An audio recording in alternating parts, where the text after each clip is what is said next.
All right, it's a random one in the middle of the day. Little dude's asleep and we're alone for a bit in the house, so might be a very short one. So I just thought I'd do a review of a backpack I got while I have half a glass of white wine.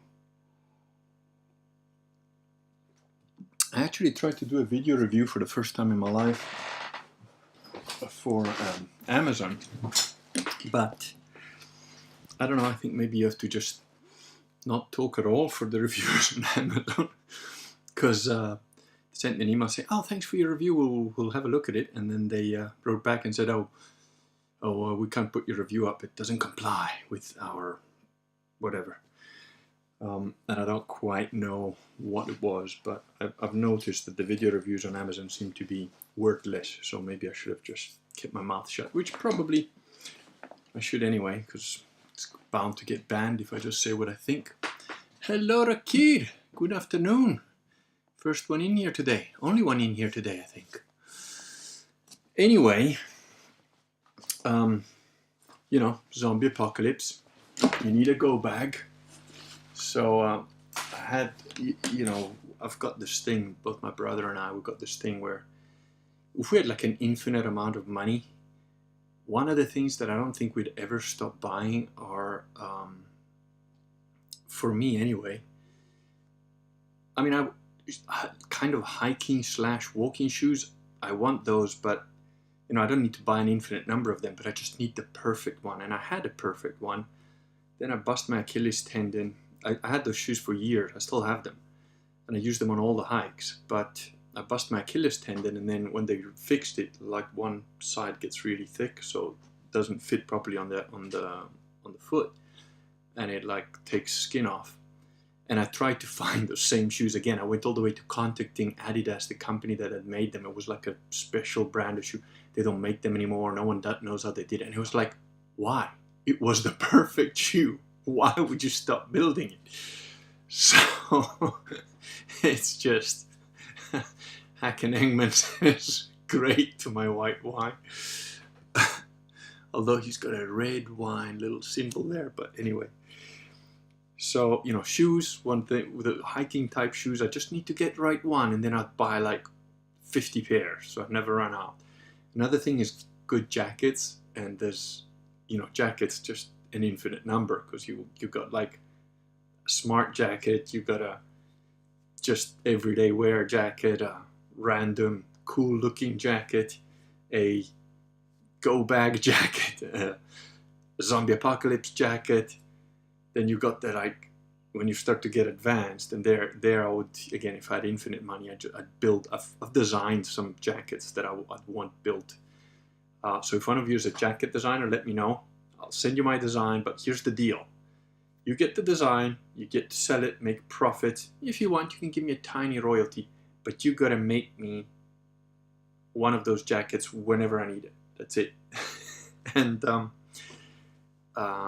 so these are the luxurious items that I would go for, which is zombie apocalypse jacket, but that looks like a cool sort of everyday cool guy jacket. But in a zombie apocalypse, in a pinch, it becomes the jacket you're gonna wear for the zombie apocalypse.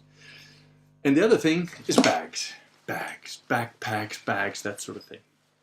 Now, I actually did a wild little bit of research on this one, so I've put the links for this specific bag in the description, and I'm going to go through it in a second with you. So I've put a link for the American guys and a link for the UK guys, but you know what, if you go to those links, then you can just, if you live in the Netherlands or whatever, you can just copy it and put that name in the whatever country you're in, and you should be able to find it.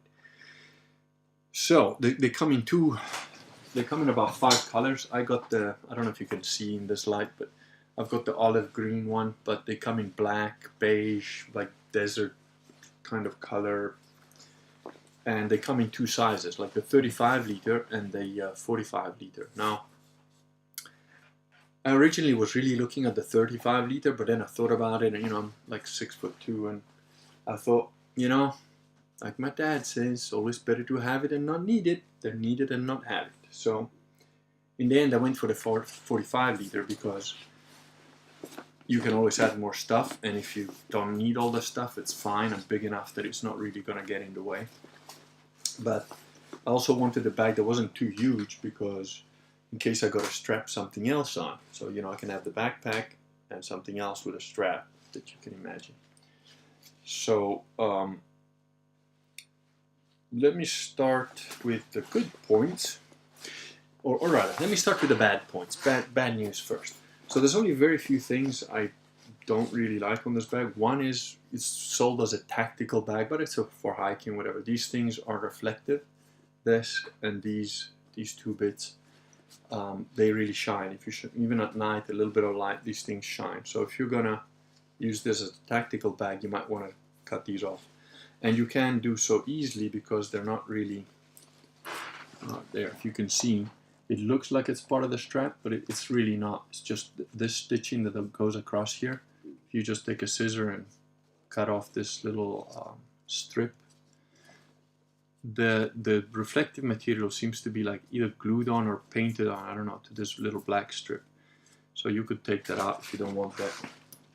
And if you take these two out, now this is the only part of the backpack I haven't quite figured out. So if you were to take out this little reflective strap, this thing would come with it. I don't really know what this is, other than possibly for like a little hand towel that you want to just squeeze and attach and hang on to, sort of there, which I probably wouldn't do anyway. Now, features of the other negative thing is it's got a lot of straps. It's got a lot of adjusting things, which we'll go through, which initially I thought, that might get caught if you're like in the bush or whatever, but in reality, no, because this is pretty decent nylon material. I forget what weight it is, but I think it's, actually, let me just see if I have the thing open, it might tell me. It's, oh, one thing about this bag, oh yeah, it's 900D fabric. Like most backpacks are like 600 or something. Really heavy duty military ones are like 1,000. Almost 3,000 reviews, 2,500, 2,900 reviews, depending on which country, and they're like 4.5 stars. So I wasn't too worried about the extra strap getting caught and stuff. This kind of stuff doesn't really, even in thorny bushes like we have in Italy, it's just gonna, you know, it's not gonna rip or whatever. It might make a little dent, but that's about it. So pockets, starting from the front, it's got these two front pockets, which I'll put upside down so that you can see. So the one here on my left hand is on the outermost, and the one here on my right hand is below it, but they're actually separate pockets. It looks like they're going to do the same thing and they're going to be one pocket, but they're not. They're two separate, feels like waterproof type compartments. That's the inside. So you've got two of them in the front. Then you've got the sit, wait and act tough badge, which it comes with, but luckily you can just take that off. Put your own or nothing. I am gonna probably use this for target practice. You know, as you guys know from, if you've heard anything in the news about Texas, the sit, wait and act tough team will happily stand outside a classroom that's got a guy in there shooting kids for hours while doing nothing. So on the inside of the first pocket, so you've got double zip here as well, so it's not just from one side. That's it closed, but it's got another thing I like about the zip, it doesn't have those metal things, it's just got a little cord everywhere. So the first front pockets are these two that I've just shown you, and then this opens out, and inside you've got a pocket that's with netting, and when I put my hand in there you can see. And then on this face, on the outside face, it's got like one little thing, sort of open type pocket, one little net type pocket, one closed pocket, and about two little pen holder type things. And that's most of the bag done. Then you've got the main compartment, which has a netting type, hold all type area. And on this side you've got what I think is supposed to be a laptop protecting type pocket with a strap, an elastic strap. probably not designed to hold a laptop, but you can put one in there, and it's a pretty big. That's where most of the 45 liters will go. On the side, you've got a pocket here for drinks, which is mirrored onto the other side. You've got what they call these molly things, so you can attach other straps to here all over the place, and Velcro. You've got a little Velcro area there. This chocolate looking bar stuff, it's all Velcro area. And you've got these straps pretty much everywhere. Now, yeah, also on the side of the bag you've got these straps to attach other things. Now the thing that I was talking about is, look, on the side of the bag you've got two, one at the bottom and one at the top, and the same on the other side, to like tighten the bag. So if you haven't overfilled it or anything, you can just squeeze it shut. So that's what I mean, even though it's 45 liters, it doesn't matter, because you can shrink it down. It's got another little Velcro type thing here, which with a loop, which I think is in case you want to have a bladder with water, which I wouldn't do anyway, but you could probably put it in the bag, leave the little bit zip open, and this would hold the tube to like be able to feed you. You got it on the other side of the top handle as well. That's a top carry handle. It's got padded at the back here. One thing about the shoulder straps is they're not particularly thick. They're pretty thin looking things, but they're pretty wide, and they do have a bit of padding in the middle, although you can't really tell on profile. It's got a little bit of padding. You've got hooks on the straps. You've got two of these chest type jobs. So you've got one of these like chest straps, and then you've got lower down something I haven't really seen before, which is quite a thin belt strap. And again, for the weight you're going to have in here, this is probably enough. You don't need like a thick padded type stuff like you get on the heavier bags. So all adjustable, obviously. They're adjustable in two places, like they're adjustable at the top here, and then they're adjustable at the connection there. So you've got quite a lot of play in there. The front strap has also got, is like a wishbone type thing. So you could put a roll, a mat, or a sleeping bag or something through here, and to like hold it down pretty tight. And maybe that's where these things come in a little bit, I don't know. But I'm probably gonna take the reflector jobs off. And that's about it. It's pretty cheap. I think, let me see, the 35 liter one goes for like around $40 or something, and the 45 liter one a bit more. And they come in black, in army green, which is what I got. In this one is what, some other khaki.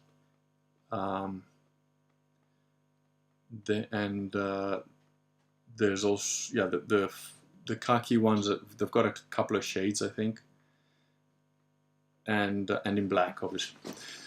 So that's it for the go bag. Some other little bits that I bought.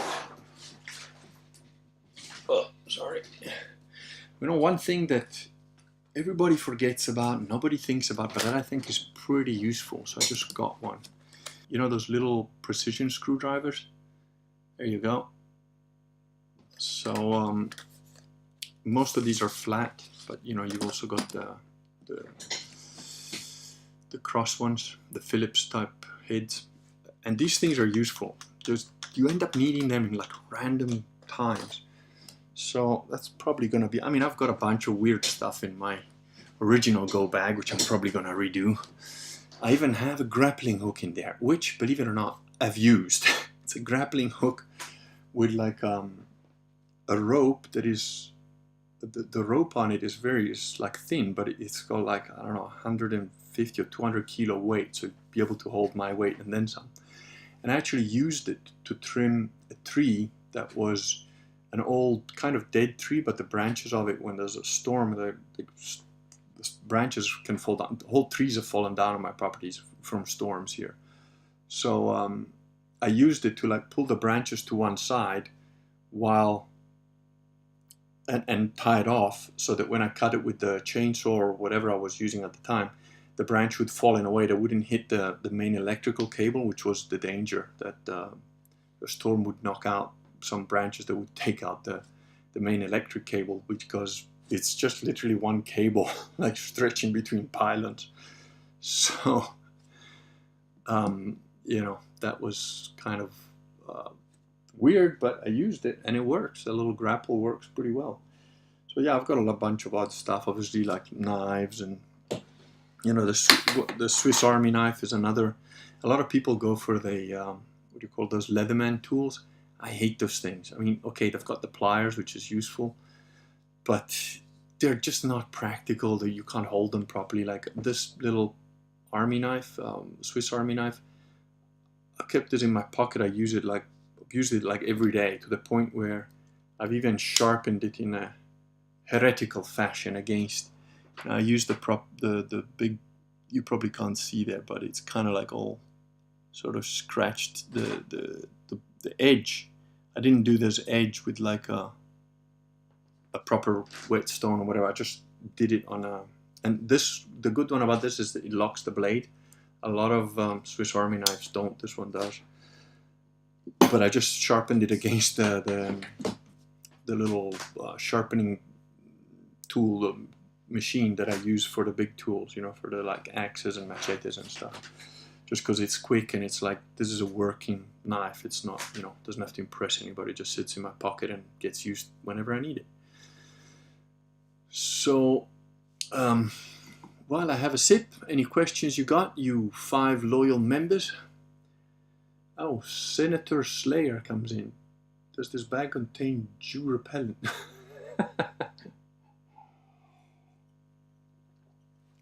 Yeah, that would be wrong. We wouldn't talk about such politically incorrect sort of things. Not on my channel. Oh yeah, the other bit of news is that Vox was slandered in some publication. And I read his blog and it was just like, well, these guys are just making shit up as they go. So I wrote a blog post mostly just to, you know, put a flag down, because, you know, he's got a huge audience. I'm sure he doesn't need my help as such, but he's my friend, and it's like, fuck him. You know, I've got to the point where, and I think we've all had 2 years to pretty much prep. Well, some of us have had a bit longer because we were awake, but you know, you've probably had a couple of years at least to try and figure out how to survive in the coming crap that they're continually doing and whatever, and that's happening. And it's like, you should have figured out some stuff by now. And you know, the kind of people that will just talk nonsense, call you a Nazi, slander you, just make stuff up about you, fuck them. You know, I'm not giving these people an inch. I'm not going to sit there and sort of like, oh, I'm going to self-censor. I don't self-censor at all. At all. Even when I walk into a shop and, you know, there's no requirement to wear masks or anything anymore, but like a lot of people do. And I'm just like, you know, you don't have to wear that shit. They passed the law, right? Like, you just change, you know. And they're like, and they keep quiet. I make them self-censor because I'm like, no, fuck you, you know. Where in the bag do we put our rosary? Well, my rosary is in the next room. But what I do on another bag that's not this one, on these little these things, that's where mine goes. You know, mine is a silent rosary, although it's made out of metal and paracord. Doubles as a good garrote, you know, for the odd heretic you might encounter.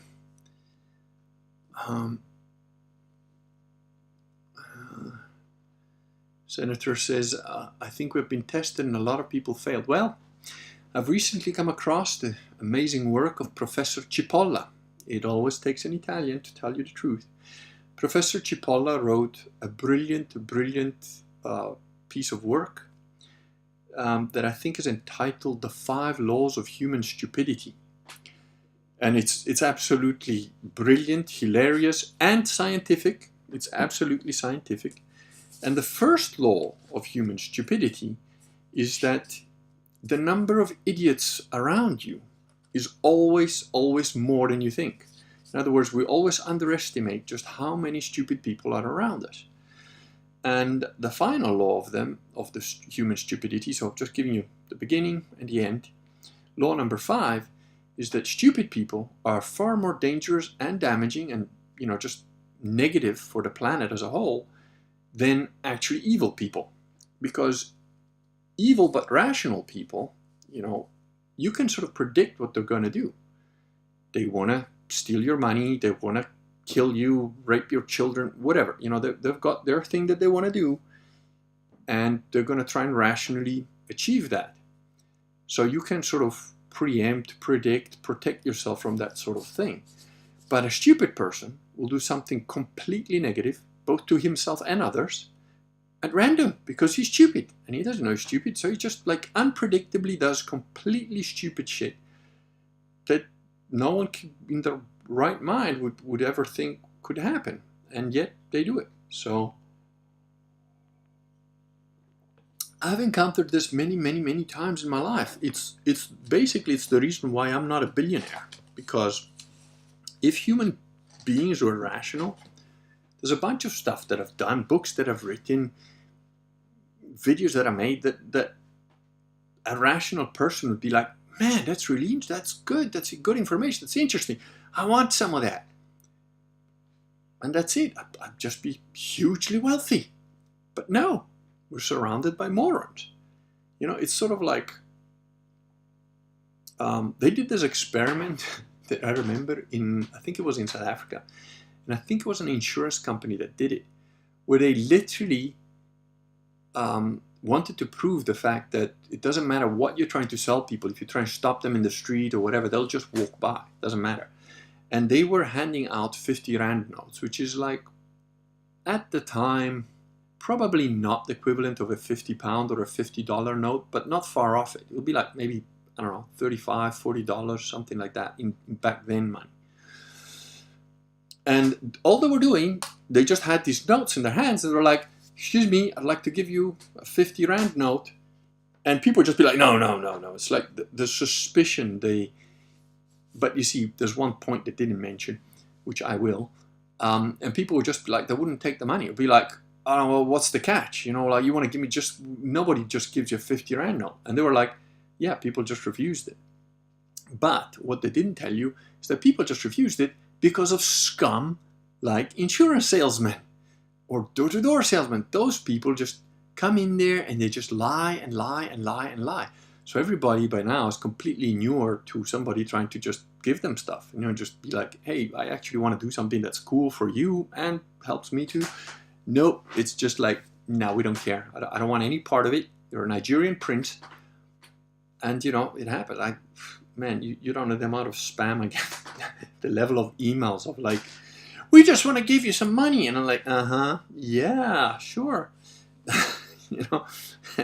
It's like, it's not just Nigerian princes anymore. I think the whole of the planet has just become one giant con. So, but yeah, so I'm basically done what I wanted to tell you guys about. But we can carry on until the little dude wakes up, and then I'm gonna go.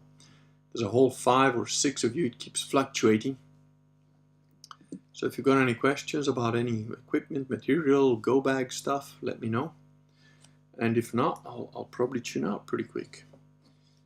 This is another little knife that I carry a lot. My dad gave it to me as a gift, and it's one of these. What's the brand? Maybe I can still read it on here. Well, this one is a Carson design, but I think they're called CRKT. You can probably read that there. And again, this is just a working knife. It was a working knife for my dad, and then the last time I went to see him, he said, "Oh, take this. It's useful." It's got some pencil marks because I used it to sharpen a woodworking pencil. But again, it's been sharpened a lot of times. It's got like a little saw tooth edge there. And the pocket clip, which is useful because it works well. So you can just put it in your trousers, it doesn't fall out the belt clip. Bit bigger, so for like cutting little branches or opening packages, that stuff. And it's got a nice sort of weight to it, and of course a locking blade with 2 locking mechanism. It's got like a little thing there at the top, you can see that. So you have to pull that down, and on the inside you also have to push. You see the locking plate there? You gotta push that to the side at the same time that you do the other one, so that the blade can fold back down. But it's got like a little thumb holder there, so you can open it pretty quick as well. And that's it. That's another sort of go-to item, but you can buy versions of that all over the place. So I don't know where my dad got this or whatever. But it's a nice one. It's very durable, strong. You can throw this thing, land on rocks, and it's completely made of metal, although it's a fold-away. It's a very useful tool. And in a sort of, okay, you have to survive in the bush for the next 3 months situation, I wouldn't go for a big knife. This kind of size is about right. My preferred little survival knife was like a 1-piece metal thing that the handle was just wrapped paracord, so you've got the paracord to use if you need. And I mean, I've got big knives. There's another one here. This is a, suppose it's a very expensive, I don't know, but I just got this one because of a movie, because of the film Predator. You know who my favorite character in Predator is? It's not Arnie, and it's not the little hot Latino chick, I forget her name. Nope, it's the Red Indian dude. And how does he go out? He just takes his big Red Indian knife out and says, okay, come at me. And he fights the predator. He dies, he loses. And this is pretty much the knife that Red Indian dude had in the film. And I was like, I just like it. This is a Gen 2 SP45 knife. I've never used it for anything. It's sharp enough you can almost shave with it, although it's not quite like my Tanto blade that I used to carry for work. But yeah, I just like it. But I mean, this is like a little sword. It's not really practical for anything. I suppose you could, skin an animal or whatever, but that's if you're like in deep, darkest Africa or something. I don't know. So I've got big knives like this, but this wouldn't be the kind of knife I'd put in a go bag, really. This is just more of a prop, I suppose. A proper knife is not going to be a huge one. Oh, Billy, he was the best. There you go. Wade Wilson knows who I'm talking about. Billy, which of course wasn't really his real name. Come on, he's a Red Indian dude. He's not going to be called Billy, is he? And Caleb says, I have a problem with breaking pocket clips. I'm behind in the stream. Okay. This one is a pretty strong pocket clip. Look, it's got 3 little rivets or whatever they are. I don't know. This is a pretty tough clip. Look, I'm having to use quite a bit of force just to lift it off the bit. But yeah, it's... I don't know. I don't know why you'd break a lot of pocket clips. Metal spring type. It's more like the type of metal that you would get in maybe in a firearm, inside like the mechanisms to, for the trigger or something like that. And this thing is hard. This is full metal. I mean, it doesn't have a shape that you could use it for like a hammer, but this would definitely dent something. If you even would, it would, would cause damage if you hit with any part of this knife. It's just not going to be pleasant if you get whacked with it. It's impressive stuff. I don't know them. I've never heard of them, so I don't know. But yeah. Well, there's still 6 of you. It was 8 at one point. So yeah, I don't know. Shoot over any questions you've got. I've bought a bunch of stuff recently with the last bit of money I've got to I bought a book which is impressive. If it actually does what I think it does, and I've been watching quite a lot of videos, which is not like me, I'm not really a video guy, but on YouTube about machining and building like stuff out of scratch. And there's this guy whose name I forget, but if I remember, I'll put it in the description.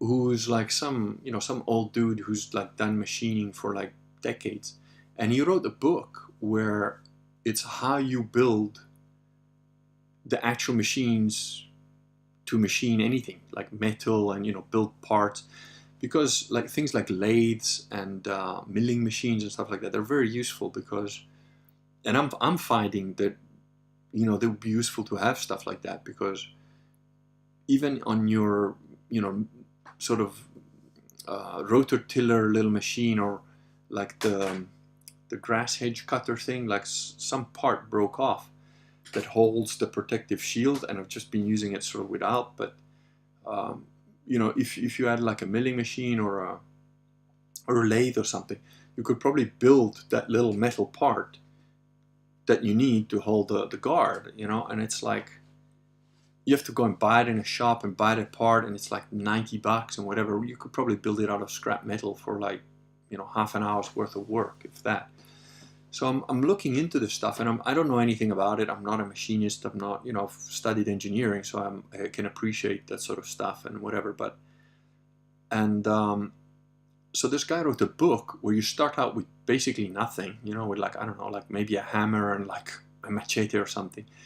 And you start out by building a forge, and then from the forge you build the parts, and then you go all the way up to building like lathes and milling machines from scrap, starting with nothing. There's videos, I forget the guy's name. There's this guy who does like fast motion videos of, he's just like in shorts in the middle of the forest, and he starts out with nothing, like from sticks and stuff. He builds a hut, then he builds a forge, then he built like a forge to like smelt metal out of the rocks that he finds in the ground. It's amazing sort of videos to watch, and he's very popular. He's got like millions of viewers. I forget the guy's name. Both myself and my wife occasionally just watch a little video of this guy, because the stuff he does, he builds a sling, and then he just like shows you him practicing with a sling. And it's like he does it hundreds of times, but it's all speeded up, so it's not boring. And it's just like, ka-tack, misses, ka-tack, misses, ka-tack, ka-tack, hits, then starts to hit, then he starts to get better. So you can see the progression of the tools he builds and the huts he builds and stuff like that. And basically, this is the machinist version of it, which is like, and I bought the book. Obviously, I don't want the digital version. I want the paper version of from scrap. You can, with time, just build up machines that build. You'll then start using the machines that you've built to build other machines and better machines and improved versions of the machines. Like a lathe can build you screws. You can do like threads on like metal rods and so on. On the forge, you can build the metal rod. It's just like, I don't know, I'll probably never use it unless we really hit, World War III with nukes happens and I somehow survive, and I can leave it to my children to like, and this is how you rebuild civilization. But it's a very interesting book. I just thought I'd get it. You can see I've got my writing tools right behind me, so no matter what happens, I'll still be producing words on paper, as long as there's paper, because I haven't quite got the book on how to type on papyrus yet, but there you go. And there's now 9 of you with only 3 thumbs up. So yeah, I still need to consider what I'm gonna put in the bag, but I've been watching all these weird videos about metalworking and like woodworking and all sorts of stuff, and it's really interesting stuff. It's sort of amazing to me that you can walk into a shop now and pretty much buy anything that would be, if you actually had to build it from scratch, would take you probably months to like get something of even beginning to approach usefulness, never mind the level of quality. We just go into a shop and we buy whatever. Oh, I want like 1,000 nails for like a couple of bucks or whatever. And it's like, have you ever thought about what goes into building a nail? Never mind the screw, just a simple nail. It's pretty. Wade Williamson says, I never thought I'd end up rooting for China and Russia so much, but Clown World has to end. Yeah, and it's really worse for us Europeans, because the European theater is, America has been infecting the world with its zeitgeist of bullshit, and you know what I'm talking about. The Clown World stuff. It emanates from the first and only openly Freemasonic country on the planet. Well, when I say first, I kind of lie. Actually, Britain was really the first Freemasonic country, thanks to one of their kings, James the Fourth, I think it was, who also built the King James Bible, but it was a complete Freemasonic takeover of Catholicism. Still to this day, no Catholic can actually become king or queen in England. So quite interesting that. And it was really a Freemasonic takeover of the Anglo-Saxon sphere. But America was the first really openly Freemasonic country. All the founders were Freemasons and so on, pretty much. So, and then they've infected the rest of the world with their nonsense and their lack of history and so on. Now, Russia has got an pretty ancient and convoluted and tough, very tough history. And really, so does China. They are not my ideal place. I wouldn't want to live particularly in either one of them. If I had to pick, I'd probably go in Russia. But, as a already married man with lots of kids, Russia probably not the ideal place. If you're a single guy that's looking for a hardcore wife, yeah, sure. China, no thanks. I would completely, I would much rather live in a place like Kazakhstan, or I don't know, I've never been to Mongolia, but possibly. But Uzbekistan, Turkmenistan, Kyrgyzstan, even Tajikistan maybe, would probably be preferable to China in my mind. Looking at the map as I'm talking to you guys here, the whole of the Middle East can turn into glass as far as I'm concerned. I wouldn't want to live anywhere in India. I certainly would not want to live in Australia or New Zealand. Those complete cucked people are, not into that at all. Brazil, a lot of South America I could comfortably live in, I think. When I say comfortably for me, because the way I think and the way I am, and I could probably pass for a local pretty quickly. But there's a lot of stuff wrong in those places as well. It's a mix of the sort of African continent type of level of corruption and the European level type of corruption. But yeah, the problem with Europe is that Europe is the battleground for America and whoever they try to convert to Clown World. So as it was in the First and the Second World War, we are the place where the shit happens. Because ultimately we are the core of Christendom, whether you like it or not. Christendom started really here in Rome, in Italy, in my country. You can't have the history of Christendom without having the history of Italy. They're intertwined to a level that is hard for people to understand. You will understand a little bit of that. I give you just a taste of that in Reclaiming the Catholic Church. And if you do read that book, you'll see just how convoluted and mixed together it all is. Caleb says, I've developed a fascination for tools and woodworking despite my sedentary upbringing. Yeah, it's pivotal stuff. I mean, you need to know how to work, and especially if you start to work on a farm. Hello, Alicia, Mistress of Sound. Working and living on a farm, it's impossible for you to not start to want to understand, buy, want to build, fix tools, machinery, and so on. It's just, you can't do it. Unless you're LARPing at it. There are people that pretend to be homesteaders or whatever, and just sit on their ass and get people to come and peel their turkeys or whatever it is. Yeah, I'm not one of them. Oh, we had an interesting little incident because I've been really ill, so I couldn't trim the olive trees. I hired this guy to do it, but you got to get rid of the little branches before the grass grows all around them and they become a Chetulian mess that you can't get rid of. And the guy who's taken over the neighbor's sort of area, he kindly offered to, like, there's like a mobile wood chipper that you can attach to a tractor. I don't know what it's called in English, but that's what they use to clear up all these little branches. And he says, look, as long as you throw them over onto my side, when I get round to it, I'll do it for you. So I've been doing that, which is, I've taken one of those old water container things.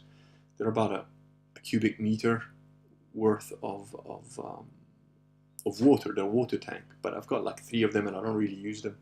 So I took one out of the metal casing it comes in, and it's just a big plastic box, and I cut off the top and I throw in all the branches, and then with a rope I pull it like a donkey all the way down, 400 or 500 meters to the other guy's property, and I dump it there.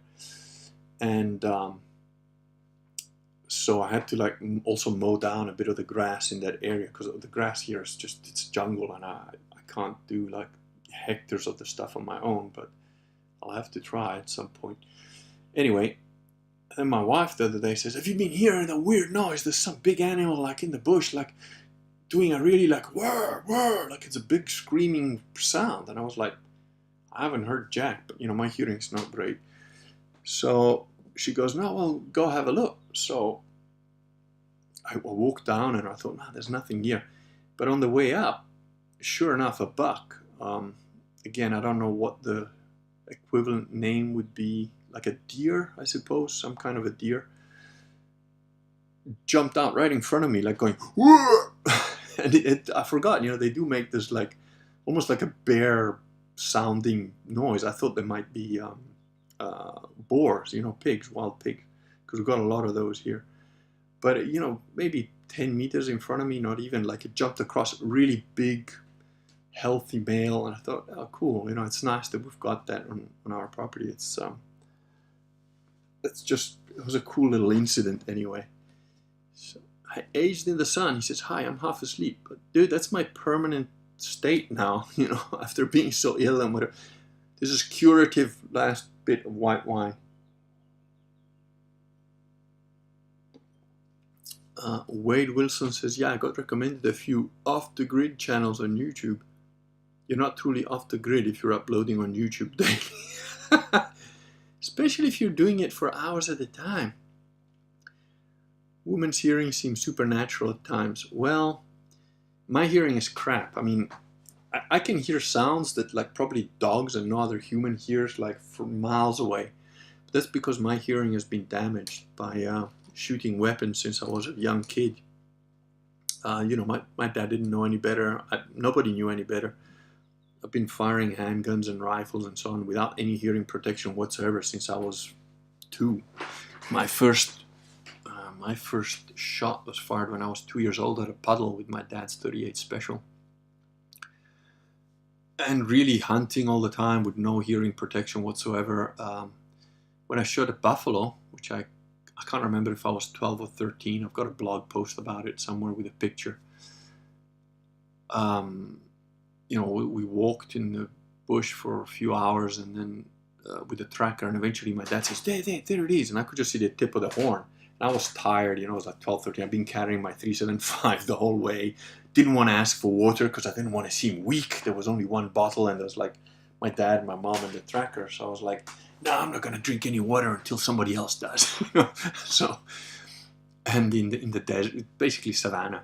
So all I could see in this bush was like this little tip of a horn, and I thought, I just picked up the rifle out of instinct. I was like, well, there's the horn, shoulder, boom, shot, and it started to move, and I thought, fuck, I missed it. And my dad, unbeknownst to me, was like standing behind me to back me up, and as soon as he moved, he fired. Except he had a 460 Weatherby Magnum, and the barrel of his gun was about here. That was one of the first rifles that had like little holes at the top of the barrel to be like a muzzle brake, and he fired it about 2 feet away from my ear, and it was just like, oh, it's just like, bee, you hear this bee sound, and I just like, the pain was just like, I was like on my knees basically, and like, what? I'm like, fuck, Dad, my ear, and he goes, fuck the ear, reload the gun. I was like, I quickly reloaded, and then we went there. The buffalo was dead, and my shot, incidentally, had gone through the perfect shot. It had cut off both lungs and the aorta just above the heart when we opened it up. My dad's shot hit it in the ass, but he shot something like a couple of tons of like impact of like stopping power. So the buffalo was dead already, but buffaloes are weird animals. They can run like 150, 200 meters with no lungs, no heart. And so he was starting to get up, and then my dad's hit was in the buttock. It was like in the back leg. And that made it realize, oh, I'm actually dead, and dropped dead. So, that probably didn't help my hearing any. And actually, weirdly enough, my left ear is still the good one. I can hear even less from the right. So, it's not that my wife's, but you may be right. Selective hearing, because we were sitting at the table the other day having lunch or something, and I told my daughter something. I can't remember, something like, I know it was my daughter and my stepdaughter. Like I said something like, "Oh, pass me that," and she didn't do it, or she did the wrong thing, and I was like, "I just told you to do that," and she goes, "Oh well, I didn't hear you," and I was like, "Yeah, because you're just like your mother. It's not that you didn't hear; it's that you don't care to listen. It's genetic." And my daughter burst out laughing because she understood like what I was saying, and my wife, who was oblivious to everything that was going on, all of a sudden goes, "Mm-hmm," to my daughter, like, "Uh-huh, I get you, yeah, that's really funny." Like, "Oh, look, selective hearing, it just came back on." And she was like, "I'm just going to ignore that." But yeah, you may be right. It's maybe she has really good hearing, but I just tell her, you don't listen, because I say the same thing hundreds of times. It just doesn't register, But there you go. Gadzooks. I don't know what that means. I guess it's an expression. Caleb says, my hearing is the same way. I can't hear a lot of high frequencies in one ear. Come from a couple of years of mortars firing by my head. Oh, did you do some military service, I guess? Yeah, like, the thing about gunshots and that type of damage, you won't know about it until 20, 30 years later. It's weird how that works, but it causes damage, but you really only become aware of that like many years later. Wade Wilson says, an African buffalo, I hear those are more dangerous than lions. Yeah, they are. More people get killed by buffaloes than lions, because they'll charge you, rightly so. You're shooting at their ass for no good reason. And sometimes one of these guys charging you can set off, depending on which buffalo it is, can set off the whole herd to just stampede on your ass. We knew a guy, he had a scar on his hand. He's dead now, but he'd gone hunting buffalo and wounded it, and then it charged him, and he shot in a panic and missed.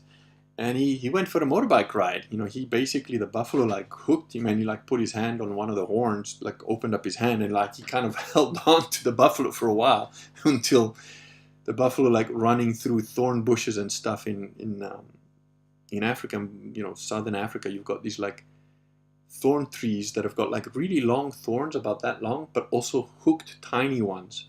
So you get hooked by the little ones, and then the long ones poke you, and he went through a few of those and eventually got ripped off the buffalo. And he survived, but he had the scar on his hand from the tip of the horn had opened up his hand. We also knew of people that had got killed by lions, but that's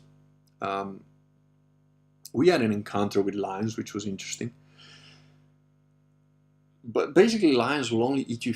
What happens? These guys like go out in the bush, like South African guys, and they get drunk and they pass out in their sleeping bag, and a lion will come along and say, "Oh, look, it's what do you call those things? A sausage roll.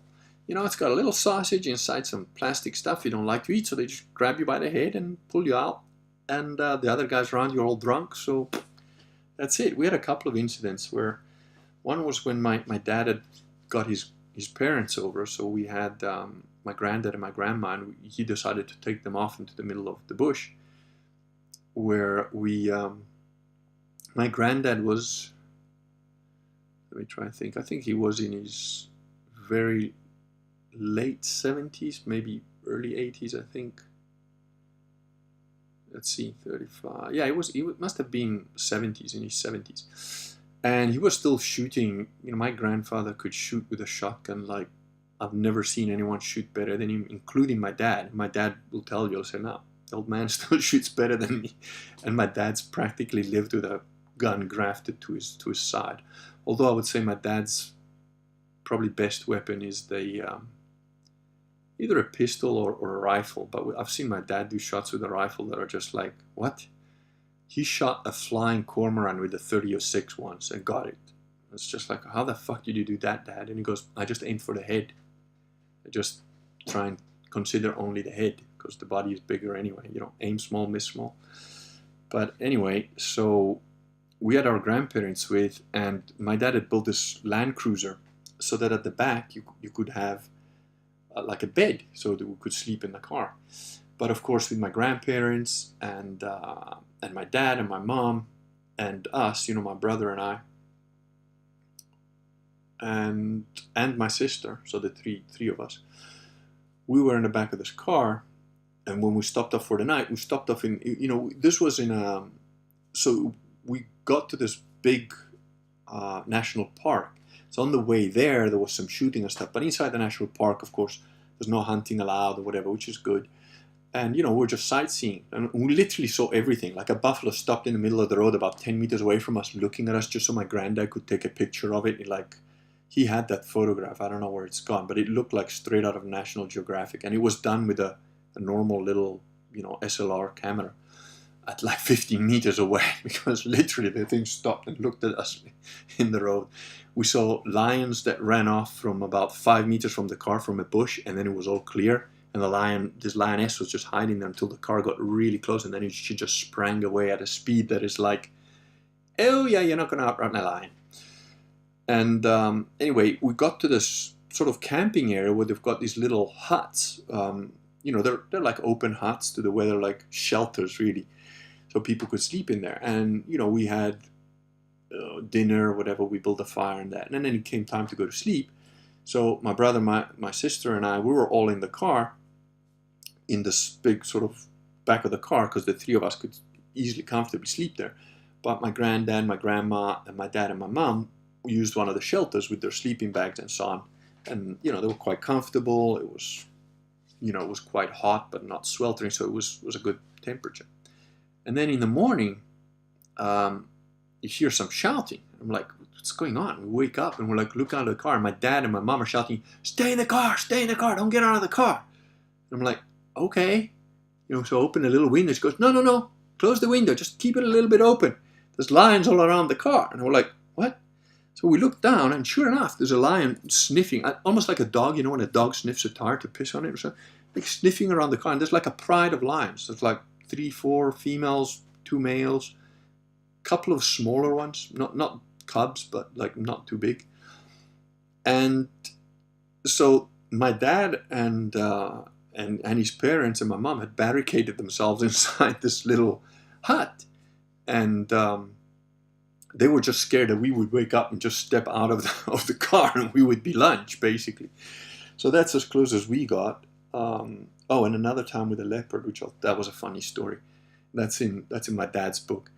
But you know, again, because my parents are not drinkers, they're not drunks, they're not your average sort of South African hunter. But if you are passed out asleep in your sleeping bag, and they're like, oh, there's a snack. You know, that's the danger of lions. Or if you wound one. You know, if you're hunting lions and you wound one and then you go in the bush, that's scary shit. Or, you know, if they hunt you, because that can happen. It did happen to us once, actually. I think it was just me and my dad. I don't remember if my brother was with us. I think it was just me and my dad. And I didn't even I can't remember what we were doing. We went, I don't know if we'd shot something else or we just hunting. And he had the rifle, and I don't think I had anything. I just had a little hand axe, which we carried sometimes, you know. And we started to hear like, which is the noise a lion makes. It almost sounds like a cow. If you don't know what it is, and you're out in the bush and you hear like, sort of thing, well, you know, that can't be a lion. They are.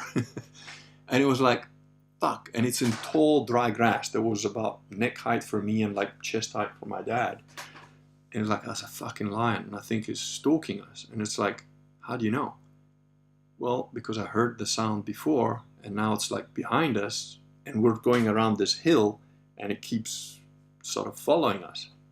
So my dad was like, look, just stay right in front of me, and you walk where I tell you. And he had the rifle. But it's like, you know, getting attacked by a lion that wants to eat your ass in like tall, dry grass that's the same color of the lion. It's pretty much the same thing as being underwater with some crazy shark. You know, if you've got scuba gear and a crazy shark comes up and decides to bite you, it's gonna fuck you up. You're not gonna get away from it. I mean, it's too quick. If you're really fast, maybe you manage to like shove one arm like straight down its throat, and then if you can hold the rifle enough to like shoot it, maybe. Oh, that's another thing. We did know a guy who was crippled. His arm was like, you know, he was like kind of like a crippled arm guy. And that was a lion, because again, he fell asleep. He was in South Africa, luckily, because he had a handgun on him. He fell asleep in the, you know, in his bag or whatever, in the bush. And he woke up with the lion just about to jump him, basically, like almost on top of him. And he was like, shit. And as the lion went for him, he like just stuffed his whole fist in its mouth, so that it was like difficult for it to chew, you know. And as that, he like managed to grab his 357 and shot the lion dead while the lion was basically chewing on his arm. And he was crippled. His arm had got messed up. So yeah, you know. But a lion's skull is like really thick. Even if you like could hack it with an axe in the head, you wouldn't get in there with the first 2, 3, maybe even 4 or 5 shots. So yeah, that basically a lion will get you when you're asleep, or if you're just like wandering around in the bush and it's really hungry or something. But buffaloes, again, if you go hunting buffaloes, and sometimes when it's dry, when they're thirsty, you know, there's no food, and they're like, they get irritable, they're really pissed off. They'll just charge you even if you're just walking by. That happened to my parents, actually. They walked past this like herd of buffalo, and it's like they were like twitchy. And my dad was like, well, just keep an eye on them. And then he kind of, to my mom, and then he forgot about it. Until he heard a shot, and he like turns around, and this buffalo had been charging them. But you know, you're not going to hear it until it's really close. And he says, you know, he turned, and he saw the dust of my mom's fired it with a 375 Magnum, so it's not a small rifle. And he said, you know, I saw the dust of the chest. And my dad used to carry a 460. My dad's not a big guy; he's like 65 kilos. Whenever he shot the 460, he took 2 steps back. He had to like wrap his arm around the strap, and he would take 2 steps back with every shot. So he said, you know, I started to get the rifle in position, and before I could, your mother had fired the second shot, and he started like puffed more powder on the chest, and the thing just kept coming. And he said, like, fuck, this is not stopping, you know. So he like waited. The 460 only has 3 shots. He said he waited until it was like 5 meters away, and then he like fired like right in his chest here, and he like sat him on his ass, and then he dropped dead. You know, again, the 460 basically told them, you're dead now, you can stop. That's basically how it worked. Wade says the lion's like, oh, free snack. Yeah, exactly. You know, free snacks, exactly. Sam Webb, okay, it's only 8 a.m. in the real world, but delighted to see this. You don't live in the real world, dude. You live in the trail of our sunlight sewage. We've already used up that sunlight. We've sweated in it. We've had sex in it. We've eaten, drank, fallen asleep in it. And now you get to use our dirty sunlight. That's how it works. Alicia Shepard said, I did a hyper-realistic art of a lion recently and recorded a time-lapse of the whole thing for my channel here. Oh, very good. Daniel, yes, you did, Mr. Rucksack Talk. That's what happens, you lazy Portuguese, if you wake up late. That's first thing that happens on the thing. That is as close as I want to get to a lion ever. Yeah, no, I've been to, no, I've been closer than that to lions, because we had this friend who had a lion farm, and the little baby lions, when they're born, the male lion would kill them. So we used to get these baby lions and keep them in our house until they're big enough that they'll start to like chase the dog and scratch my sister when they were playing, and then we gave them back. And then but my dad once walked into the cage of the big grown-up lions because like, oh, what? Those are our lions. We're the one that, we raised them. And he walked in there with my 9-year-old sister. And he's like, I walked in there. I wasn't really thinking about the danger, but I was like, yeah. And then, one of them was playing a bit rough. So like, hey, and I punched him in the head because like, hey, stop that shit. And I got out because I thought, no, the girl is not that big. They might hurt her or something, wanting to play. And he did this while he was waiting for the lion farm guy to come home. Because he was in there and he's like, oh, Jimmy's not here, So his wife said, oh, I want to go see the lions. And he said, yeah, you know them. So, but the wife never expected him to go in. So anyway, Jimmy, the guy that owns the lion farm, comes back and he sees him coming out of the cage. He says, hey, Joe, what are you doing? Get out of there. What are you doing in there? He goes, no, but those are our lions. That's Melissa. We raised them. That's the one. He goes, dude, I haven't been in that cage for 6 months. It's like, oh, okay. But the silly thing is that I knew the story. And when I got married to my first wife and I went back to see the guy, we went to say hi. And he's there in his farm with, the crowd, watching him feed the lions because he's inside the cage feeding the lions. He's fed them. He's like playing around. And I say, hey, Jimmy, how are you doing? And he goes, hey, dude, you're cool. How are you doing? Come in. It's that. No, not you people. Not all of you guys. This guy, he knows lions. He can come in. None of you spectators, tourists, whatever. And I didn't think twice. I was like, yeah, okay, cool. So I go in there. And, these are fully grown lions, which I've never met before. I don't know these lions. And I'm playing with one of them, like sort of ruffling like a big cat, because they're basically like, lions are actually cooler than cats, because they're kind of like loyal like a dog, but they're kind of at the cat stuff. And, so there's lions playing with me, like pawing at me, but like fun, but it's big. And, when I'm standing there with one arm, the lion sort of goes poof and grabs both my legs, sweeps me off my feet, just like, he's just playing, but it's just like poof, and like boom, I fell down. The minute I fell down, it was like another lion looks at me and it goes like, oh, he fell down. He's weak. That's a sandwich. And starts to like, doom, doom, doom, lope towards me with that look. That like, I know that look. I'm like, dude. And I stand up and I'm like, hey, I'm not lunch, you fucker. I actually got offended. I got upset that he was like, the fuck you think? I'm not your lunch, dude. I'll punch you right in the nose. What the hell am I going to do to a lion? Which, by the way, if one of them attacks you, the other one's probably going to help his brother or sister. And Jimmy saw this and he went pale. And I was like, oh, okay, he's a bit worried. I better, maybe.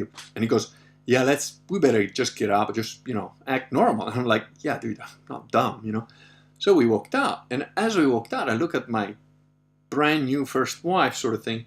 And I look at her and I go like, hey, I'm really impressed with you. You didn't scream or shout or do any noise that could have, upset the lions. That was pretty cool. And she just looked at me and she goes like, that's because I was literally about to faint. I thought, I'm going to see my husband getting eaten by lions right now. It's going to happen. I was like, oh.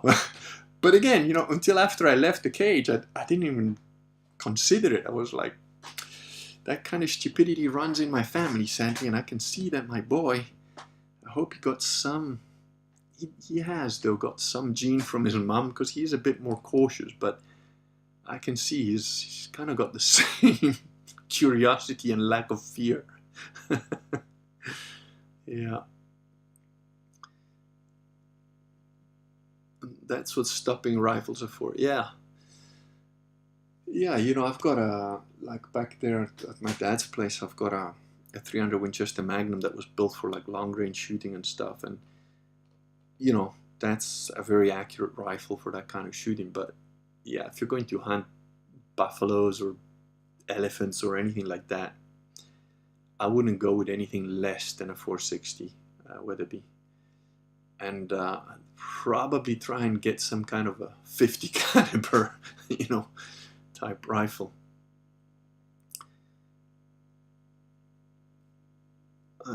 How dare you want to eat me? Yeah, exactly. Honestly, in that moment, that was like, because when I saw him run at me, I sort of thought, oh fuck, he thinks I'm weak. It was like, what? Don't you know who I am? That was the kind of feeling that I had. It was like, what kind of a stupid lion are you thinking that I'm your lunch? I'm not one of these guys, you know, that's just from out there. That is honestly the sense I got. But it was like, then afterwards, like, oh yeah, I was probably close to getting eaten right there. Wade says, I've spent some time with a lion cub once. As soon as it got a bit bigger, beagle size, I had to hide my shoes because she destroyed. Oh yeah, the claws on those things and the teeth are just, they chew toys, you know. But the thing about lions is the little lions, whenever we came home, they came to greet us. They would be like, wow, wow. They couldn't even really like make a growl yet. But the thing is, if you didn't spend time saying hello and, you know, they'd get offended. They'd be like pissed off. They wouldn't talk to you for like 2 or 3 days. It was really like almost like humans, you know. It was like, oh shit, you know, I gotta say hi to the little dude. You know, and I probably would appreciate them a lot more now than I did when I was a teenager or something. I mean, I still like them and stuff, but plus we had to feed them this mix of like milk and eggs, and they just basically, like a baby, you know, they just do this runny crap, which my sister liked the lions. She was kind of, you know, they're like a live toy sort of thing. So they kind of almost lived in her bedroom. And for whatever reason, we had like carpeting in the bedrooms. And I mean, my sister's bedroom carpet was basically rock hardened lion shit. That's essentially what it became after a bit. And it was just like, dude, we're gonna have to take all this carpet up, just put slabs down or something. But yeah, cleaning that stuff off a carpet is, you don't want to be doing that. Corrigan, you recommend your dad's book to us, but I still haven't gotten to it.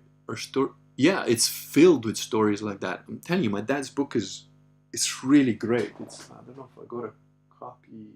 I think it's downstairs. Just buy it. I'm telling you, I know all the stories in there. There's, you know, there's even more that he probably didn't put in there because he still wants to stay out of jail or something. But it's filled with stories like that, and it's really, really well done, well written, simple English. Just gets to the point, and yeah, I read it in 2 days, and you know, I know all the stories in there, but I wasn't bored at all. It really is one of the best books I've ever read. I recommend it. It's got the same name as me, Giuseppe Filotto, and the book is called Life and Death in Africa. Actually, because I have Amazon. It died out, but it seems like I'm back. Okay, so there was a bit of a break.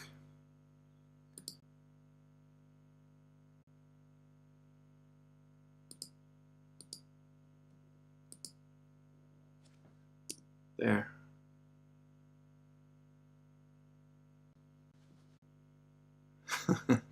Wade Wilson says, my dumb question broke the stream, I'm sorry. That's okay. Anyway, I hope you guys can see the link in the chat. Still 7 of you, so you haven't all run off, but it keeps popping on and off, so I'm probably going to call it quits anyway. And thank you all for being here. I'll try and do a bit more streams in the evening more frequently if I can, as I slowly get back up to speed, but just a lot of stuff I have to catch up on, which I haven't been able to. So we'll see how that goes. Okay, thank you all for being here, and have a good one, whatever day, night, or whatever it is where you are. Oh, we got 8 thumbs up. Okay, guys, and if you got questions and stuff, keep them so for the next stream you can just fire them on. Because, you know, I usually go through the whole stream anyway. Bon dia to all of you. Good night, a good day, whatever it is.